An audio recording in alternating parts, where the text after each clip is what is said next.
I just got home from a business trip and found out that my fiancé moved his family into my house without my permission. His mom is trying to claim my bedroom because they are the oldest. My fiancé moved his parents, his 3 brothers, and his 2 sisters into my house while I was on a 5-day business trip to Seattle. I left Sunday morning for a crucial presentation that could make or break my promotion to regional manager. Victor kissed me goodbye, said he'd miss me, promised to water my plants and feed my cat Muffin. The presentation went perfectly. My boss pulled me aside Thursday to basically confirm the promotion was mine. I was so excited that I caught an earlier flight home Friday to surprise Victor and celebrate. Maybe cook his favorite dinner, open that expensive wine we'd been saving. I pulled into my driveway at 2 in the afternoon instead of 8 at night like planned. That's when I noticed the cars.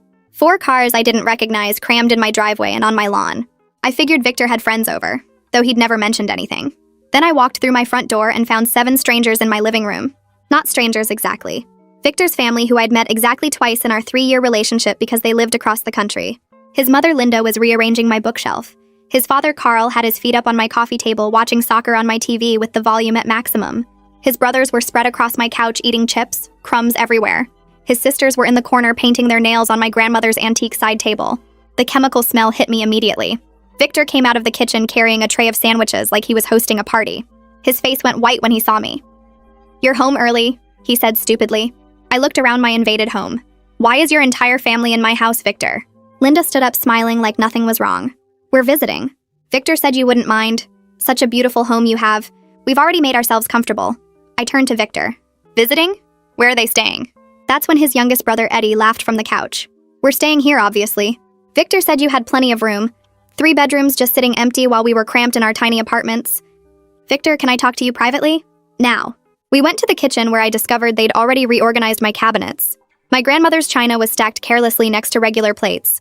Someone had used my cast iron pan and left it soaking in water, probably ruining it. "Start explaining," I said, before I completely lose it. Victor actually tried to look innocent. "My family needed a place to stay. They were getting evicted from their apartment, and hotels are expensive. You have all this space you never use. I thought you'd understand." "They were evicted? All 7 of them? From the same apartment?" He shifted uncomfortably. "Well, my parents were evicted. My brothers have been sleeping on couches. My sisters just graduated and need time to find jobs. They all needed somewhere to go and were getting married soon anyway. This will be their house too eventually." I stared at this man I'd planned to marry. "First of all, we're engaged, not married. Second, this is my house. I bought it before we met. My name only on the deed.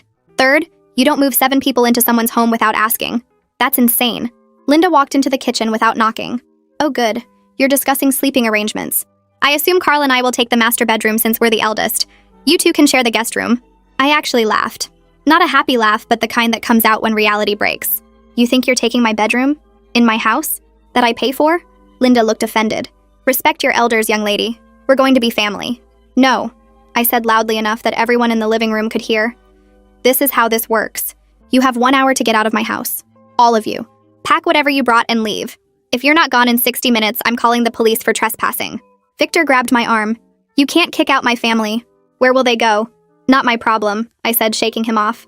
"They're adults who apparently can't maintain housing. That's not my responsibility. And you, Victor, you're going with them. We're done." "She's being selfish," said the middle one. "Paul, this house is huge." Linda started crying dramatically. "I knew she'd be like this, Victor. I told you she wasn't raised right. No sense of family values, just greed." Carl walked in next. "Young lady, you're being unreasonable. We're family now. You can't just throw us out," and pulled out a paper that made me collapsed. I stare at the paper Carl is holding, my vision blurring as I try to focus on the words through my shock and rising panic. It's a lease agreement. My address is printed at the top. There's a signature at the bottom that's supposed to be mine but isn't. The letters are similar, but the curves are all wrong. I never signed this. I never even saw this before right now. The document claims I agreed to rent 3 rooms to Victor's family for 6 months at rates way below what anyone would actually charge. $200 per month total. That's crazy low. My mortgage alone is $1,500. The fake lease lists all their names as tenants with rights to common areas and utilities included. My legs give out and I grab the kitchen counter to keep from falling completely. The cold granite digs into my palms as I try to stay upright. Victor rushes over to steady me, but I shove him away hard enough that he stumbles backward into the refrigerator. The magnets holding Muffin's vet appointment reminders clatter to the floor. "Don't touch me," I say. My voice sounds strange and far away, like I'm hearing myself through water. The lease is obviously fake, but it looks real enough to cause me serious legal problems if they try to establish tenancy. The paper quality is good. There's an official-looking stamp in the corner. Someone put actual effort into making this forgery convincing. I demand to know how they got this document and who forged my signature. My hands are shaking so badly I can barely hold the paper. Where did this come from, Victor? Who made this? Carl claims Victor told them I'd signed it before leaving for Seattle, that I was happy to help family in need. He says it so calmly, like he actually believes it. Linda adds that they have text messages from Victor confirming I approved everything. She pulls out her phone and starts scrolling through messages. See? Right here. Victor said you were excited to have us stay. That you insisted we take the master bedroom because you wanted us comfortable. I look at Victor and something clicks into place in my brain. This wasn't a desperate last-minute decision. He's been planning this betrayal for weeks, maybe months. You told them I agreed to this? You showed them a fake lease with my forged signature? Victor won't meet my eyes. He's staring at the floor like there's something fascinating about the tile pattern. His face has gone pale except for 2 red spots high on his cheeks. I thought once they were here you'd just accept it, he mumbles. You have the space. You're always saying how empty the house feels. That's not the same thing as wanting 7 people to move in without asking. I'm screaming now and I don't care. The neighbors can probably hear me through the walls, but I don't care about that either. You forged legal documents with my name. That's a crime, Victor. Carl tries to step between us, but I hold up my hand. Stay back. All of you stay back or I'm calling the cops right now. I pull out my phone with shaking hands and dial the police non-emergency line. My fingers keep slipping on the screen. Victor tries to grab my phone, but I'm faster. I lock myself in the bathroom and lean against the door. The dispatcher answers on the 3rd ring. I tell her I have 7 trespassers in my home who refuse to leave and have forged documents claiming they have permission to be here. She asks if I'm in immediate danger. I say no, but they won't leave voluntarily. She says she's sending an officer. I stay in the bathroom with the door locked. Someone tries the handle, but I've got my weight against it. Victor is talking through the door saying I'm being crazy and unreasonable. His mother is crying loudly in the hallway.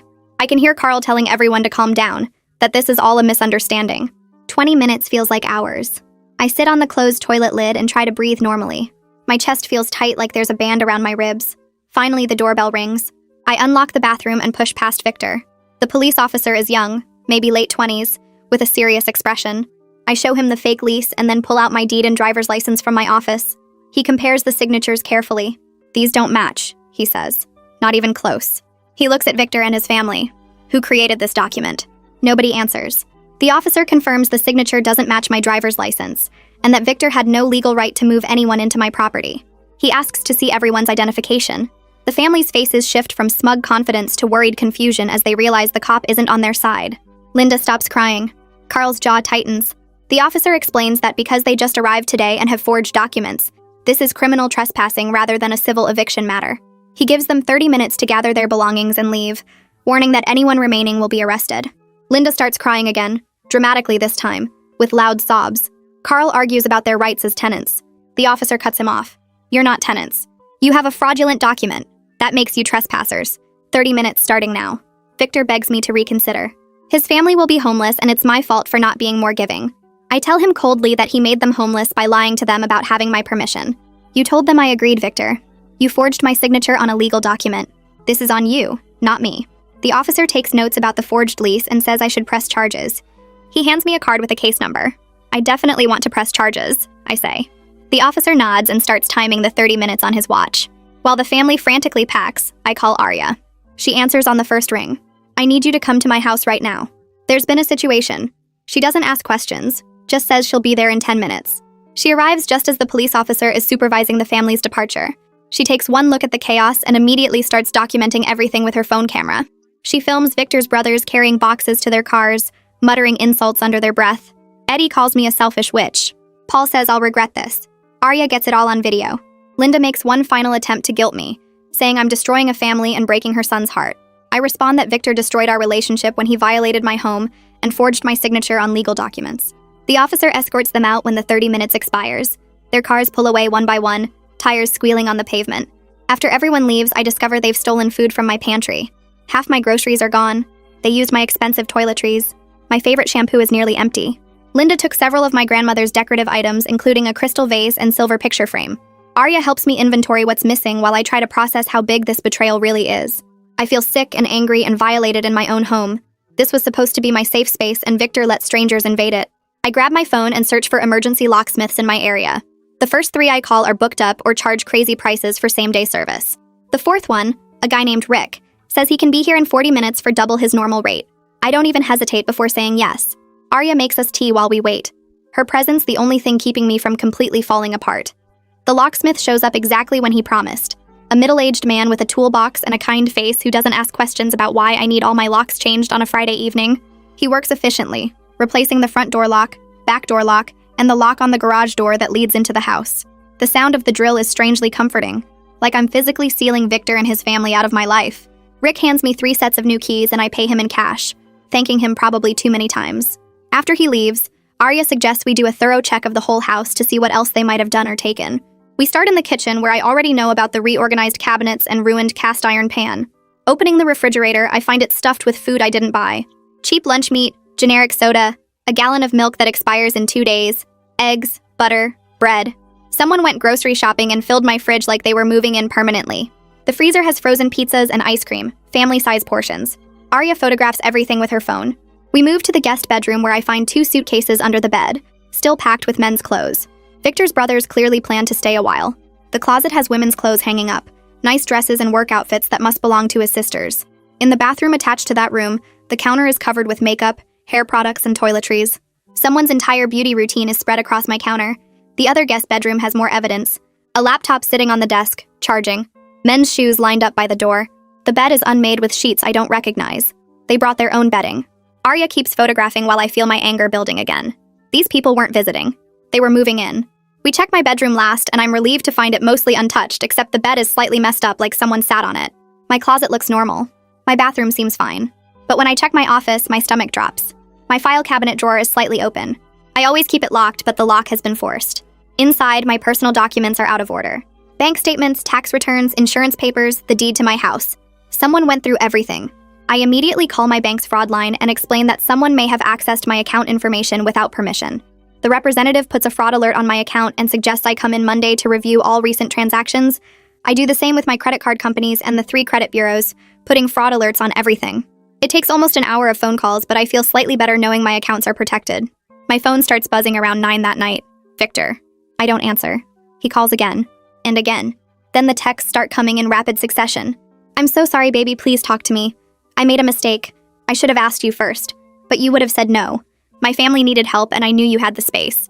You're overreacting. The police? Really? You could have just talked to me like an adult. Now my whole family is at a motel and it's all your fault. How could you do this to people who were going to be your family? You're selfish and cold. I can't believe I was going to marry someone so heartless.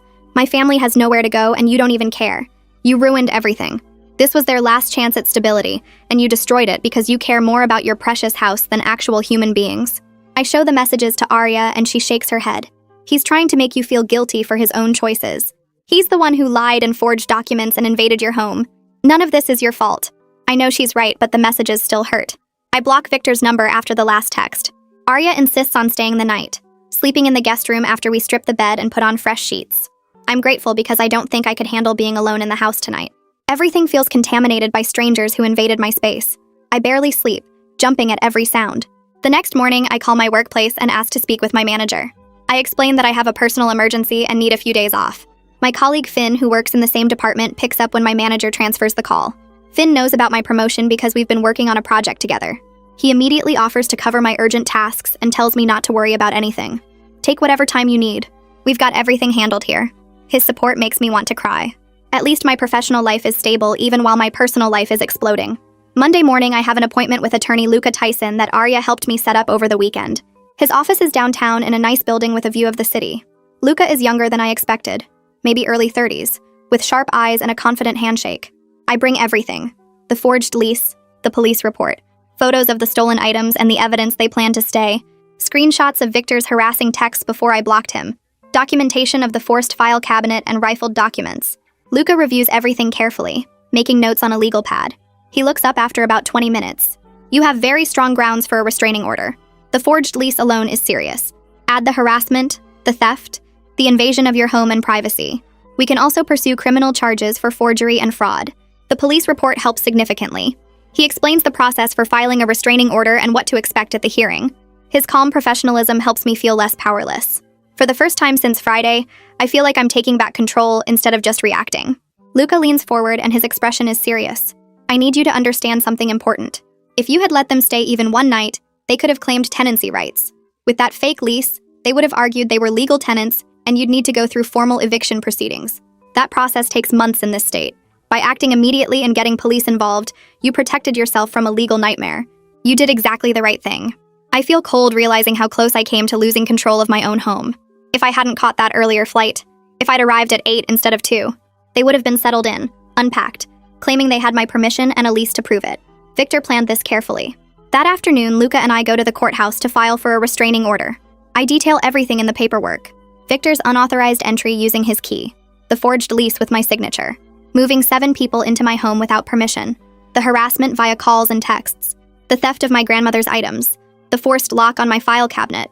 The judge who reviews the temporary order is a woman in her 50s with kind eyes. She reads through everything and asks me a few questions about my relationship with Victor and whether I feel unsafe. I explain that I don't think he'd physically hurt me, but his actions show he has no respect for my boundaries or property rights. She grants a temporary restraining order on the spot and schedules a hearing in 2 weeks for a permanent one. Victor must stay at least 500 feet away from me, my home, and my workplace. He cannot contact me directly or through others. Leaving the courthouse, I feel the first real spark of my old confidence coming back. I'm not a victim. I'm someone taking action to protect myself. Tuesday morning, I'm at my desk trying to focus on work emails when my office phone rings. I answer without thinking. The voice on the other end is Linda, Victor's mother, crying. Please, you have to drop this restraining order. Victor made a mistake, but he did it out of love for his family. You're being so cruel. We have nowhere to go, and it's all because you won't forgive one little mistake. He's a good man who was just trying to help his family. You're vindictive and heartless. My hand tightens on the phone. Linda, stop contacting me. What Victor did was not a mistake. It was planned fraud and theft. Do not call me again. I hang up before she can respond. My hands are shaking, but I feel proud of myself for not engaging. 10 minutes later, my boss calls me into her office. I walk in worried that Linda's call caused problems. Instead, my boss gestures for me to sit, and her expression is concerned but not angry. I got a call from security about someone trying to reach you who sounded upset. Do you want to tell me what's going on? I explain the situation as professionally as I can. My former fiancé moved his family into my house without permission while I was in Seattle. They had a forged lease. I had to call police and get a restraining order.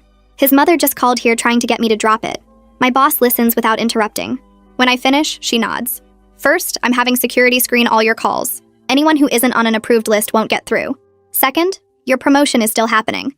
This personal situation doesn't affect your professional standing at all.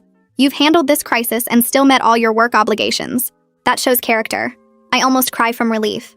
Thank you. I was worried this might impact my career. She shakes her head firmly. Not at all. Take whatever time you need to handle the legal aspects. We support you completely. That evening, Arya comes over and we go through my house room by room again, this time looking specifically for anything else missing or damaged. In my office, we find that someone didn't just look through my file cabinet. They photographed documents. I can tell because papers are slightly out of order in a way that suggests they were laid flat and photographed rather than just read. My bank statements from the past year, my tax returns, my insurance policies, everything someone would need to steal my identity or access my accounts. I immediately call my bank again and explain the new concern. The representative schedules an appointment for the next morning to review all my accounts in detail. I contact the credit agencies again to make sure the fraud alerts are in place. Arya finds more evidence in the kitchen. The expensive olive oil I bought for cooking is half empty. My good coffee is gone, replaced with cheap generic stuff. Someone went through my pantry and swapped out quality items for cheaper versions, probably thinking I wouldn't notice. It's such a petty, insulting thing that I actually laugh. They stole my coffee. Wednesday morning, I meet with a bank representative who pulls up my account history. She scrolls back 6 months and her expression changes. There are transfers here I need to ask you about. Small amounts going to an external account, $50 here, $100 there, sometimes $75. She shows me the screen. The transfers go back to October, about 6 months ago. They happen every week or two, always under $100. The kind of amount that might not be noticed in regular checking account activity. I feel sick. That's Victor's account. He had access to my online banking because I trusted him. The representative calculates the total. Over 6 months, he transferred $3,200. I file a police report that afternoon, adding financial theft to the growing list of Victor's crimes. The officer who takes my statement is the same one who responded to my house on Friday. He remembers me and shakes his head when I explain about the money. Your ex really thought this through. The small amounts, the forged lease, moving his family in while you were gone. This wasn't impulsive. This was calculated. I sit in my car after leaving the police station and let myself feel the full weight of betrayal. I trusted Victor with my home, my finances, my future. He systematically stole from me for months while planning to move his entire family into my house. Every kiss goodbye was a lie. Every promise was manipulation. Every I love you was just part of his plan to use me. I call Luca the next morning and explain about the stolen money. He asks me to come to his office right away and bring all my bank records. I arrive within an hour with printouts showing every transfer Victor made over 6 months. Luca reviews each page carefully, making notes and highlighting the pattern of small withdrawals. He explains that this changes everything, because it shows Victor wasn't just making a bad choice for his family, but was actively stealing from me while planning the whole invasion. The transfer started in October, months before his family supposedly faced eviction. This proves Victor was setting up his plan long before any crisis happened. Luca adds this evidence to my restraining order case and says it makes my position much stronger. The judge will see that Victor's actions weren't desperate mistakes, but calculated theft and manipulation. I feel sick knowing Victor spent months stealing from me while kissing me goodbye every morning and pretending everything was normal. And 3 days later, a letter arrives from Victor's attorney. I open it at my kitchen table and read the accusations that I'm harassing Victor and making his life difficult. The letter demands I return his personal belongings immediately and stop contacting him or his family. I actually laugh out loud at the nerve of claiming I'm the one harassing him after what he did to my house and my bank account. I scan the letter and email it to Luca, who calls me back within an hour. He says he'll respond that Victor can collect his belongings under police supervision at a scheduled time and date. Luca explains that Victor's attorney is trying to paint him as the victim and make me look like the bad guy. This is a common tactic when someone knows they're legally wrong. They try to flip the situation and claim they're being persecuted. I realize Victor is trying to control the story even now, making himself look like the hurt party instead of the person who forged documents and stole money. The supervised property exchange happens on Saturday morning. I arrive at my house at 10 with receipts for everything valuable I own, organized in a folder by room. The police officer is already there waiting in his car. Victor pulls up 5 minutes later with Carl sitting in the passenger seat. My stomach drops when I see Carl because the restraining order should keep him away from me. The officer notices my reaction and walks over to Victor's car before they can get out. He speaks to them through the window and I see Carl arguing and pointing at me. The officer shakes his head firmly, and Carl finally stays in the car while Victor gets out alone. Victor walks past me without looking at my face and goes straight to the bedroom. I follow with the officer behind me. Victor starts pulling open drawers and grabbing clothes, shoving them into garbage bags he brought. Then he reaches for my laptop sitting on the dresser. I step forward and say that's mine. Victor turns and claims he paid for half of it, so he's taking it. I pull out my receipt showing I bought it 8 months before we even met. The officer takes the receipt, verifies the date, and tells Victor to leave it. Victor's face gets red and he moves toward the bookshelf where he grabs at some picture frames. Those are mine too.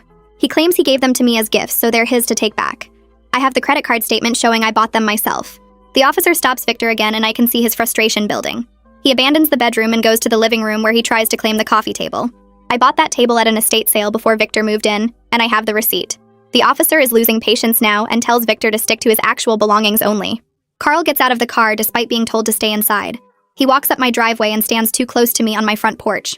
The officer is inside supervising Victor, so Carl thinks he can get away with this. He leans in and tells me in a low voice that I'm making a big mistake turning his family into enemies. His breath smells like coffee and cigarettes. He says I'll regret this someday when I need help and have nobody because I burned bridges with good people. His face is inches from mine and I can feel my heart beating fast, but I don't step back. I hold my ground and look him straight in the eye. The officer comes outside right then and sees Carl standing too close. He immediately steps between us and tells Carl he's violating the restraining order by proxy and needs to get back in his car now or he'll be arrested. Carl backs away slowly, still staring at me with this look that's supposed to scare me. The officer warns him that any more contact will result in immediate arrest and follows him back to the car to make sure he stays there. Victor finishes packing only his actual clothes and personal items. He walks past me carrying 3 garbage bags and stops at the door. He turns and calls me a vindictive witch who enjoys destroying people's lives. The officer tells him to leave immediately. Victor throws the bags in his trunk and gets in the car. Carl glares at me through the windshield as they drive away. I stand on my porch watching until their car disappears around the corner. The officer asks if I'm okay, and I nod even though my hands are shaking. He says I handled that well by standing my ground and having documentation ready. He gives me his card and tells me to call immediately if Victor or any of his family contacts me again. After he leaves, I go back inside and lock the door. I walk through my house checking every room to make sure Victor didn't take anything else. Everything looks normal until I get to the bedroom and open his nightstand drawer to make sure it's empty. There's a folded piece of paper at the bottom of the drawer under some old receipts. I pull it out and unfold it. The date at the top says 2 months ago, back in February. I start reading and my blood goes cold. It's Victor's handwriting outlining his plan to move his family into my house. Step 1 says invite them for a visit while she's away on business. Step 2 says extend the visit by a few days claiming car trouble or some excuse. Step 3 says have them start unpacking and settling in. Step 4 says present the fake lease when she objects. Step 5 says wait her out because she'll eventually give up and accept the situation rather than cause family drama. I read it 3 times trying to process that Victor planned this entire thing months in advance. This wasn't a desperate decision to help his family during a crisis. This was a calculated plan to take over my house and manipulate me into accepting it.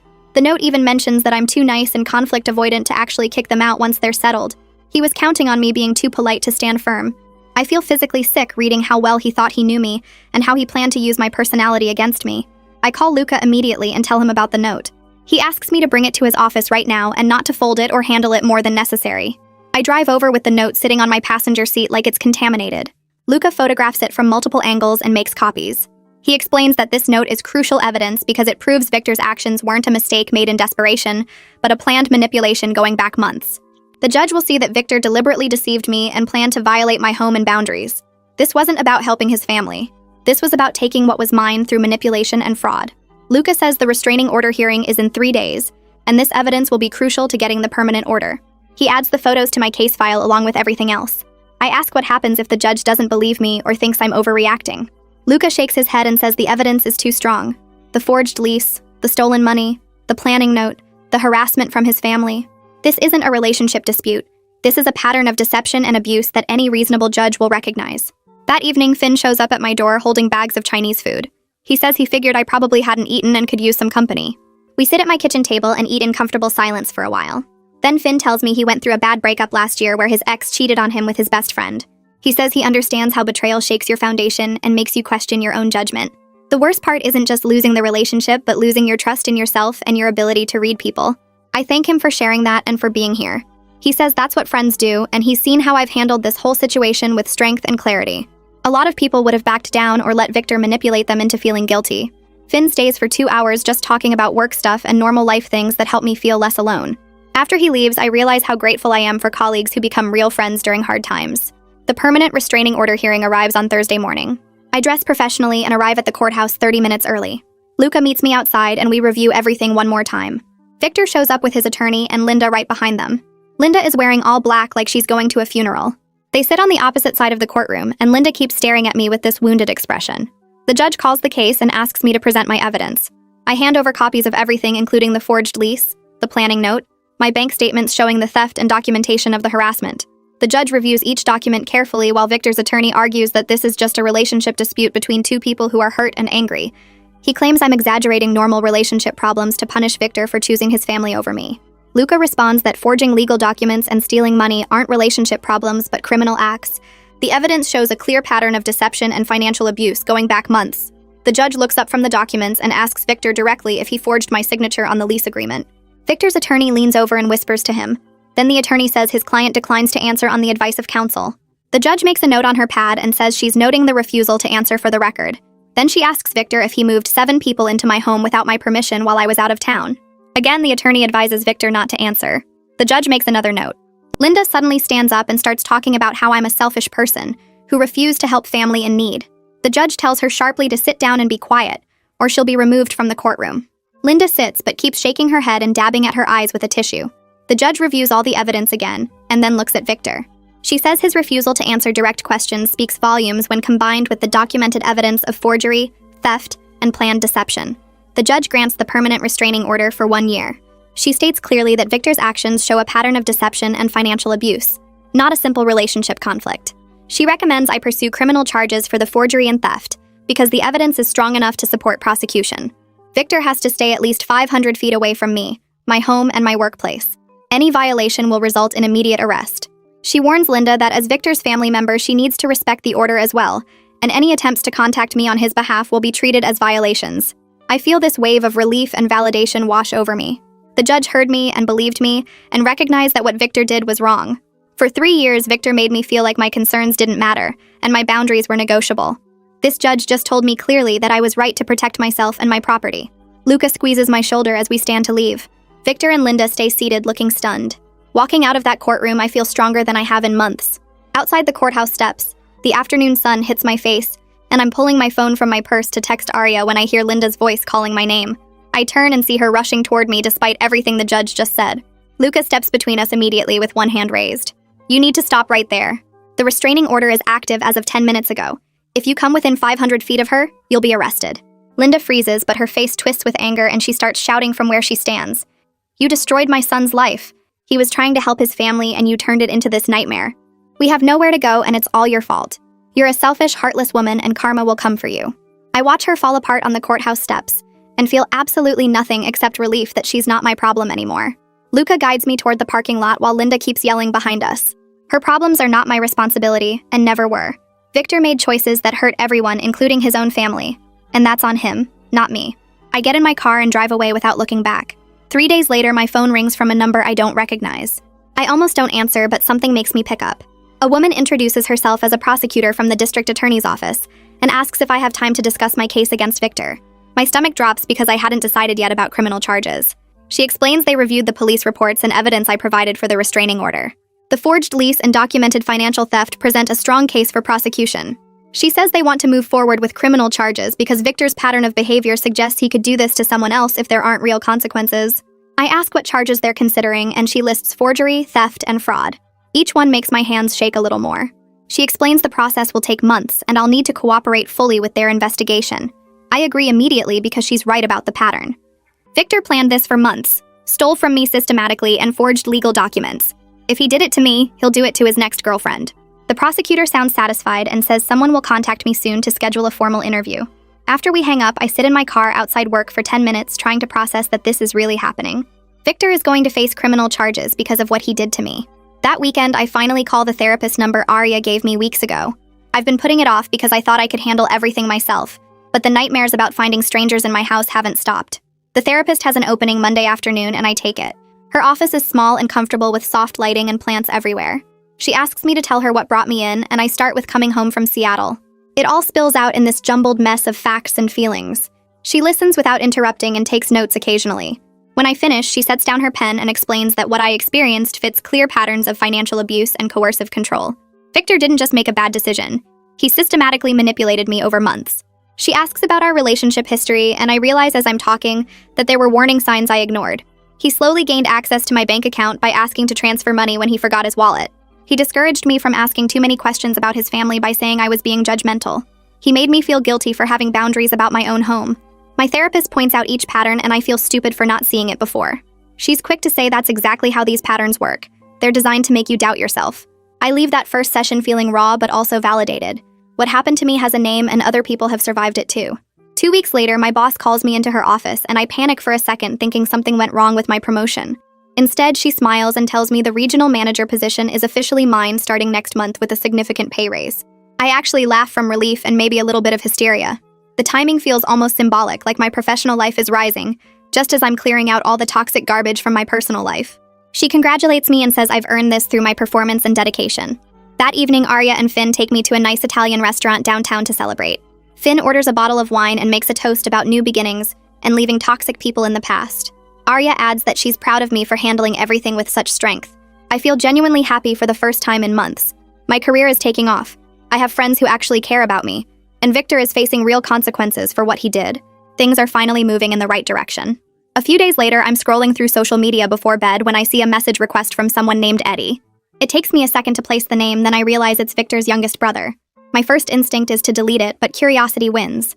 He's written several paragraphs apologizing for his family's behavior and explaining that Victor told them I was his fiancé who was excited to help them get back on their feet. Eddie says he feels used and manipulated too now that he knows the truth. He wishes he'd questioned Victor's story instead of just accepting everything. He ends by saying he hopes I can forgive him someday, and that I deserved better. I read it twice, then close the message without responding. Part of me appreciates the apology, but I learned my lesson about getting involved with Victor's family. Eddie might genuinely feel bad, but he's still part of that family system, and I need to protect my boundaries. I don't block him, but I don't respond either. Some bridges need to stay burned. The prosecutor contacts me again in early November with news that Victor has been formally charged with forgery, theft, and fraud. She explains his attorney immediately started trying to negotiate a plea deal, but they're holding firm on consequences that match the seriousness of his crimes. The forged lease alone is a felony, and combined with the systematic theft over months, they have a strong case. She warns me that Victor might try to contact me through third parties to pressure me into asking them to drop charges. I tell her about Eddie's message, and she makes a note of it. She says to forward any contact attempts to her office immediately. Over the next few weeks, she keeps me informed of every development. Victor's attorney argues he's a first-time offender who made a mistake out of desperation to help his family. The prosecutor counters with evidence of months of planning and systematic deception. I'm grateful someone is fighting for me in a system that can be overwhelming. Arya comes over one Saturday with paint samples and fabric swatches spread across my kitchen table.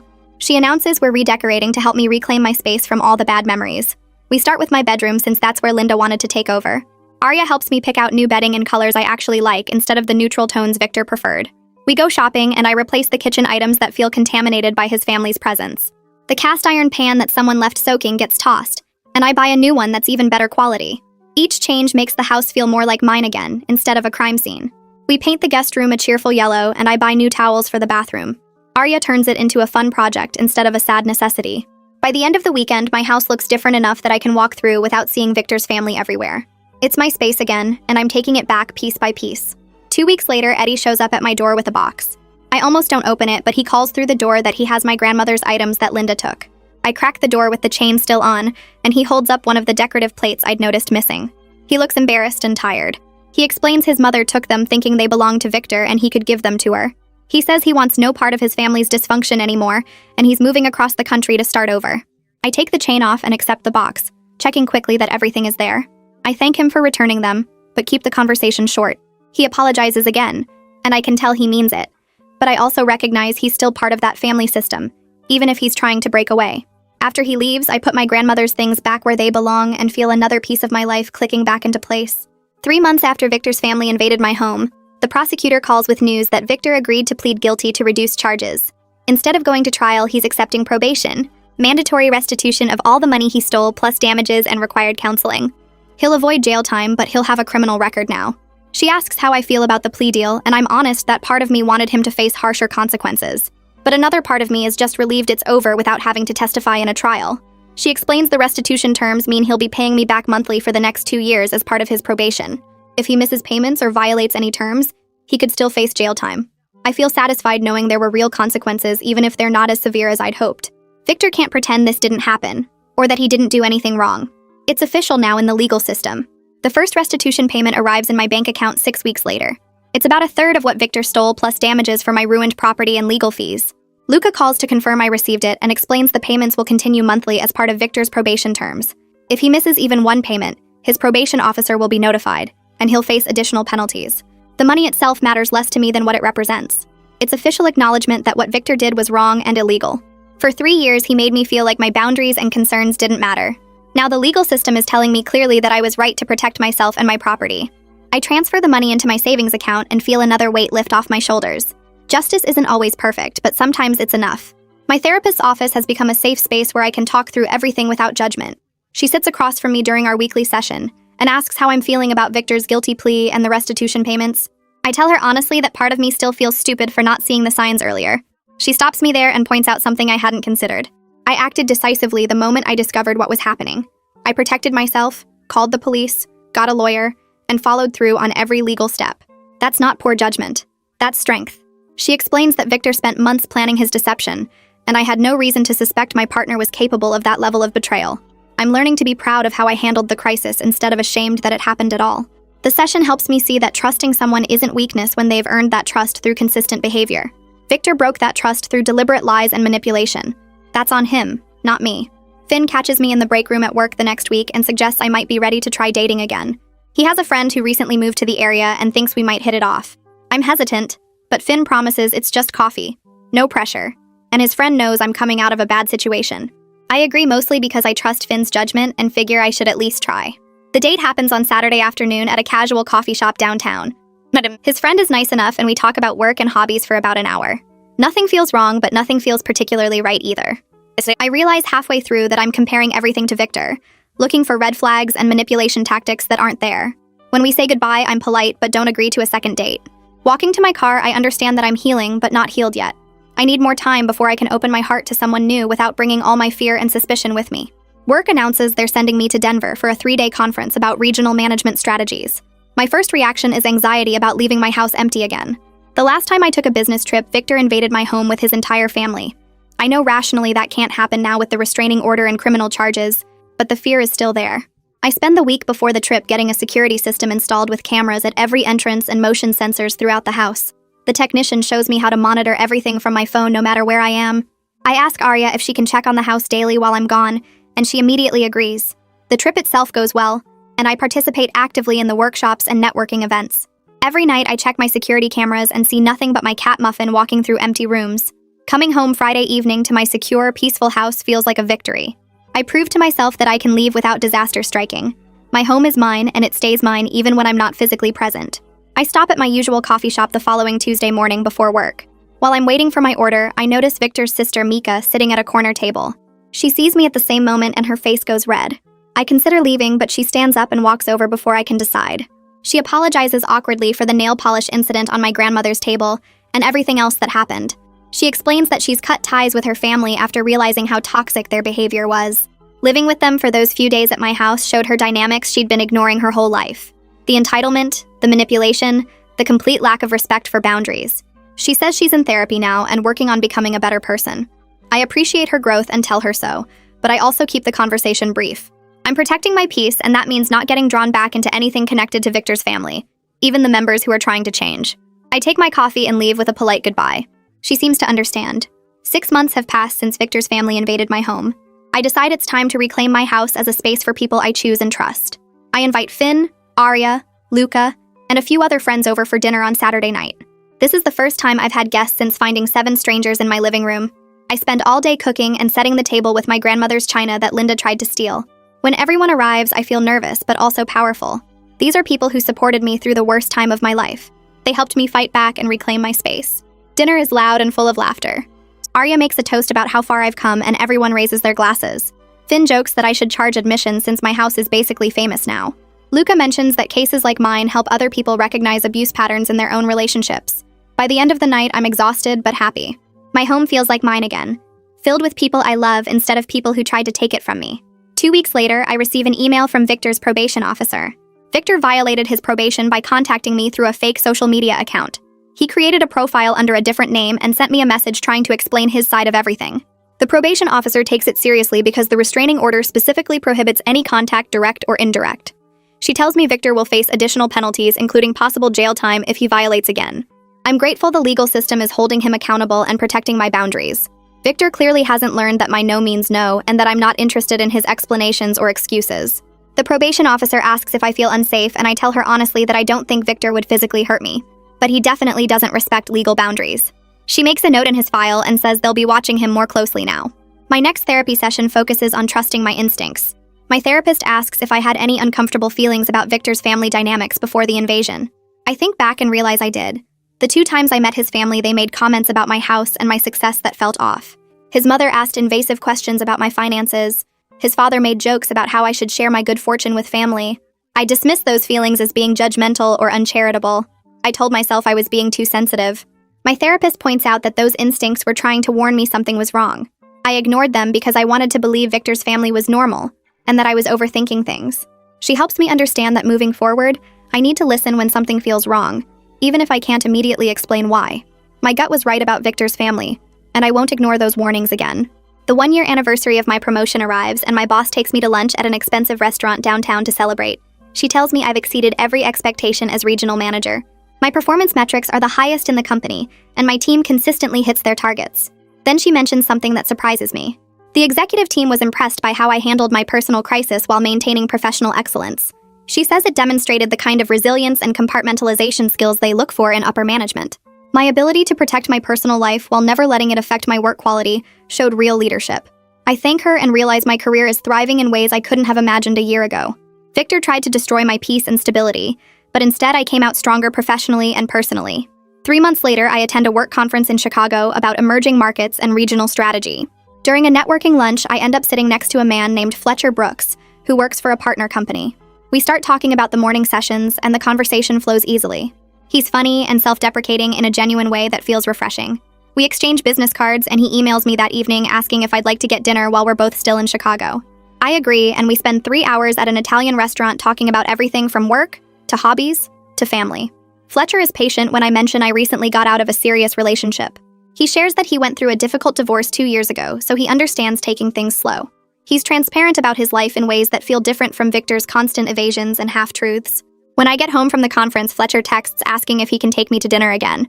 I say yes, cautiously optimistic about where this might go. Fletcher and I have been dating for about 6 weeks when he asks if he can meet my friends. I arrange dinner at a nice restaurant with Arya and Finn because I trust their judgment completely. They arrive early, and I warn Fletcher that they're going to ask him a lot of questions. He laughs and says he'd be worried if they didn't care enough to vet him properly. Dinner starts with Arya asking direct questions about his divorce, his job, his family, and what he's looking for in a relationship. Fletcher answers everything openly and honestly without getting defensive. Finn asks about his living situation and financial stability. Fletcher explains he owns his condo outright and has a stable career he's been building for 10 years. By the end of dinner, they're all laughing together and Fletcher fits naturally into the conversation. After he leaves, Arya pulls me aside and tells me she approves. She says Fletcher seems genuine in ways Victor never was, and that she can tell he respects me by how he listens when I talk. Finn agrees, and adds that Fletcher's body language shows he's comfortable being himself instead of performing for approval. Their blessing means everything to me. 2 weeks later, a thick envelope arrives from Luca's office with the final restitution check from Victor. I open it standing in my kitchen and stare at the amount that represents the last of what he stole, plus the damages to my property. The check feels heavy in my hands, like it carries more weight than just money. I drive to the bank that afternoon and deposit it without ceremony. The teller processes it quickly and hands me the receipt. Walking back to my car, I realize this closes the financial chapter completely. Victor can't owe me anything anymore. I don't have to track payments or wonder when the next one will come. That part of my life is finished. Luca calls me the next day to confirm all legal matters between Victor and me are officially resolved. He sounds pleased when he tells me the case file is closed. I thank him for everything he did to protect me and hang up feeling lighter than I have in months. The weight I didn't even know I was still carrying lifts off my shoulders. I can stop looking backward now. 3 months pass and Luca contacts me again about something I hadn't thought about in weeks. Victor's probation period is ending soon, and the restraining order expires at the same time. He asks if I want to file for a renewal to extend the order another year. I sit with the question for a few days before deciding. Victor hasn't tried to contact me since that fake social media account got him in trouble with his probation officer. His family hasn't bothered me either. I'm not afraid of him anymore. That fear that used to wake me up at night wondering if he'd show up at my door is gone. I tell Luca I don't want to renew it. I'm strong enough now to handle any unlikely contact, and I'm confident Victor has moved on with his life just like I have. Luca respects my decision and files the paperwork to let the order expire naturally. Fletcher and I have been dating for 4 months when he brings up meeting his family over dinner at his place. My stomach tightens immediately, and I feel that old panic start to rise. Victor's family invasion flashes through my mind, but Fletcher notices my reaction and asks what's wrong. I tell him about what happened with Victor's family, and how the idea of meeting anyone's family makes me nervous now. Fletcher listens without interrupting, and then says something that helps. He tells me his family would never dream of coming to my place without an invitation, and they always ask before they even use someone's bathroom. He says if I'm not ready, he understands completely, and we can wait as long as I need. His patience and understanding convince me more than any pressure could have. I agree to meet them the following weekend. Fletcher's parents live about an hour away in a nice suburb. We drive there on Saturday afternoon, and I'm surprised when his mom answers the door and immediately asks where she should put her shoes. She doesn't want to track dirt into my car later, she explains. His dad shakes my hand gently and thanks me for making the drive. His younger sister offers me something to drink and actually waits for my answer before getting anything. The whole afternoon, they're warm and respectful in ways that feel almost foreign after Victor's family. They ask about my work and listen to my answers. They tell stories about Fletcher growing up that make him blush. His mom asks if I have any food restrictions before serving lunch. When I need to use the bathroom, Fletcher's sister shows me where it is and apologizes that it's small. The difference between this experience and Victor's family invasion is so huge I almost want to cry. These are normal people who understand basic respect and boundaries. Driving home that evening, Fletcher asks nervously what I thought. I tell him his family is wonderful and I'm so glad I met them. He looks relieved and squeezes my hand. Monday morning, my boss calls me into her office with a smile I recognize. She tells me the executive team wants to promote me again, this time to a position overseeing multiple regions instead of just one. The role comes with a significant raise and more responsibility than I ever imagined having at this point in my career. She says my performance over the past year has been outstanding, and they see real leadership potential in me. I accept on the spot, trying to keep my voice steady. Walking back to my desk, I feel proud of myself in a way that's different from before. This success is mine. I earned it through my own work and competence. Nobody gave it to me, and nobody can take it away. It's not about getting anyone's approval or meeting someone else's standards. It's solid and real and built on my own foundation. That weekend, Arya calls me sounding excited and asks if she can come over. She arrives with her boyfriend and a huge smile. Before she even sits down, she holds out her hand to show me the ring. She's engaged. I hug her immediately and we both start talking at once about the proposal and the ring and wedding plans. Her boyfriend watches us with an amused smile. Over the next few hours, we start planning her wedding together.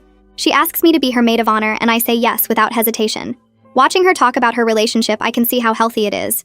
Her boyfriend treats her with respect and consideration. He asks her opinion on everything. He listens when she talks. He never makes decisions that affect her without including her in the conversation. The difference between her relationship and what I had with Victor makes me grateful I didn't settle. I could have married Victor and spent years in that toxic dynamic. Instead, I'm here helping my best friend plan a wedding that will actually be built on love and partnership. A few weeks later, I'm at the grocery store picking up ingredients for dinner when I see Carl in the produce section. He's examining tomatoes and hasn't noticed me yet. I freeze for a second, unsure what to do. Then Carl looks up and our eyes meet.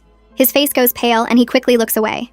He turns his cart around and walks rapidly toward a different aisle like he's afraid I might approach him. I stand there holding my shopping basket watching him retreat. The fact that he's the one who looks ashamed and avoids contact feels like proof of how much has changed. I'm not the scared woman he tried to intimidate in my own kitchen anymore. I've reclaimed all my power and he knows it. I continue shopping without giving him another thought. Fletcher and I have been dating for 8 months when we start talking seriously about moving in together. This time, though, everything is different. We don't consider moving into his place or mine. We decide to find somewhere new that belongs to both of us equally. We spend weekends looking at apartments and condos together. We discuss what we each need in a space. We talk about budget and split the costs fairly down the middle. When we finally find a place we both love, we make the decision together. No one person is doing the other a favor. We're building something as partners. Moving day arrives and Arya and Finn both come to help. We unpack boxes together and arrange furniture through compromise and discussion. Fletcher asks where I want things instead of just putting them wherever he thinks. I do the same for him. The difference from my relationship with Victor is so clear it almost makes me laugh. This is what healthy looks like. This is what respect feels like. A month after we move in together, I get an email from a women's professional organization asking if I'd be interested in speaking at their monthly meeting. They want someone to talk about overcoming personal setbacks while advancing your career. Someone apparently recommended me, though I don't know who. I agree and spend the next 2 weeks preparing my talk. Standing in front of 40 women, I share my story in broad terms without naming names or going into details that are too personal. I talk about facing a major betrayal during a crucial career moment. I discuss how I protected my professional life while handling personal crisis. I explain the importance of boundaries and self-respect. After my talk, several women come up to share their own stories of similar betrayals. They thank me for being honest about how hard it was. One woman tells me my story gave her courage to leave her own toxic situation. Driving home, I realized that my painful experience gave me wisdom I can share to help others. The suffering wasn't pointless. It taught me things I can use to make other people's lives better. 2 years after Victor's family invaded my home, I take stock of my life. I'm thriving in every area. My career is exactly where I want it, with a position I love and respect from my colleagues. My relationship with Fletcher is healthy and stable, built on honesty and partnership. My friendships with Arya and Finn are stronger than ever. I have complete ownership of my peace and boundaries. Nobody gets to violate my space or my trust anymore. I've learned that protecting yourself isn't selfish but necessary. Real love respects rather than violates. The people who truly care about you will honor your boundaries, not push against them. I'm not the same person I was 2 years ago. I'm stronger and wiser and more sure of what I deserve. Fletcher plans a weekend trip to the mountains, and we drive up on Friday afternoon. The cabin he rented sits next to a lake with trees all around. Saturday morning, we hike to a lookout point with views across the valley. We stop to rest on a flat rock, and Fletcher seems nervous. He keeps fidgeting and checking his pocket. Then he pulls out a small box and opens it to show me a ring. He tells me he wants to spend his life with me. He says our relationship is built on honesty and respect, and genuine partnership. He promises he'll never make major decisions without me. He asks if I'll marry him. I say yes without any hesitation or doubt. This time I'm confident because I know what real love looks like. We start planning a wedding that reflects both our values. We make decisions together about everything, including the guest list. We discuss budget and split costs fairly. We choose a venue we both like. When Fletcher suggests inviting his whole extended family, he asks first if I'm comfortable with that many people. I appreciate that he checks rather than assuming. This is what partnership looks like. This is what I deserved all along. I list my house with a real estate agent 6 months after Fletcher proposes, and the market is strong, so showings start immediately. Walking through rooms with potential buyers feels strange because every corner holds memories both terrible and empowering. The kitchen where I confronted Victor about his family invasion. The living room where police escorted 7 people out. The bedroom I reclaimed as my sanctuary. A young couple makes an offer after the 3rd showing, and I accept without hesitation, because holding on to this property means holding on to pain I no longer need. The closing happens 4 weeks later, and I sign papers transferring ownership to strangers who will fill these walls with their own stories.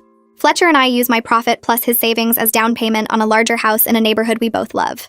We walk through the empty rooms together, planning where furniture will go and which room will be the office. He asks my opinion on every detail from paint colors to cabinet hardware. We sign the mortgage together with both names on the deed and move in on a Saturday with help from Arya and Finn. Unpacking boxes in our new home feels completely different from the violation I experienced 2 years ago. Every item I place on a shelf is a choice Fletcher and I made together. No one reorganized my cabinets without permission. No strangers claimed my bedroom. just two people building a life based on respect and partnership. Arya's wedding happens 3 months later at a vineyard with views across rolling hills. She looks beautiful in her dress, and her fiancé waits at the altar with tears in his eyes. Sitting in my chair during the ceremony, I remember my own engagement to Victor, and how different that relationship was from what Arya has now. Her partner treats her with consideration that Victor never showed me. During the reception, Fletcher and I dance to slow songs while lights twinkle overhead. His hand rests on my back and we move together easily after months of learning each other's rhythms. I feel genuinely happy in ways that seemed impossible during those dark days when Victor's family invaded my home. Arya hugs me during a quiet moment and thanks me for standing beside her through everything. I tell her she did the same for me when I needed it most. Watching her celebrate reminds me that good things do come after hard times if you're willing to protect yourself and wait for what you deserve. Fletcher and I plan our wedding over the next 6 months, making every decision together from the guest list to the menu. He suggests inviting his extended family and asks first if I'm comfortable with that many people. I appreciate that he checks rather than assuming. We choose a venue by the water and hire a photographer whose work we both like. The ceremony happens on a warm afternoon with 70 guests who actually know and support us. No boundary violations, no family members claiming privileges they haven't earned, no drama or manipulation. Just people celebrating a partnership built on trust and equality. Fletcher's vows include promises to always make major decisions together and respect my autonomy. My vows acknowledge that he showed me what real love looks like after I almost settled for something toxic. We dance our first dance as a married couple, and I feel certain about this choice in ways I never did with Victor. Settling into married life means establishing routines and rhythms that work for both of us. Fletcher loads the dishwasher every night while I prep coffee for morning. We alternate cooking dinner and always ask before making plans that affect the other person. Sometimes I think about how Victor's betrayal led me to this better place. If he hadn't moved his family into my house, I might have married him and spent years in a relationship built on disrespect and violation. I'm grateful I had the strength to protect myself when everything felt overwhelming. I'm grateful I recognized that I deserved better than someone who forged documents and stole money.